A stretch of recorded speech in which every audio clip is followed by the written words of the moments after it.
Isinasagawa na ngayon ang ocular inspection ng mga maestrado ng 3rd Division ng Sandigan Bayan, partikular dito sa Purok 5, Barangay Bunsuran, Panday, Bulacan. Kasama sa mga justices na narito ngayon sa isinasagawang ocular inspection ay itong sina Associate Justice Carl Miranda na siyang chairperson ng 3rd Division, maging na rin itong si Associate Justice Ronald Moreno at Associate Justice Lord Villanueva.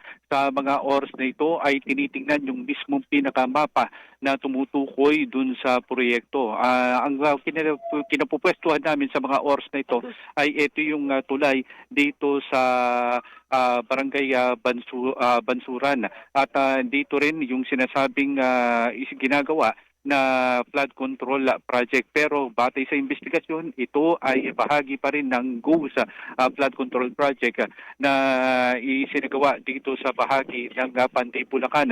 Bahagi ito ng proceedings na ginagawa ng mga maestrado ng Sandigan Bayan bilang pagdinig na rin dun sa bill petition ng mga akusado kaugnay dito sa kaso na dinidinig ng 3rd Division sa pangunguna nitong si dating Senador Bong Revilla. Sa mga oras na ito ay tinitingnan yung mapa at nagpe-preside na itong si Justice Carl Miranda dito sa site mismo kung saan sinasabing naririto yung flood control project at may kinatawan din mula sa hanin ng prosecution at kayo na rin ng depensa at mga mula sa DPWH.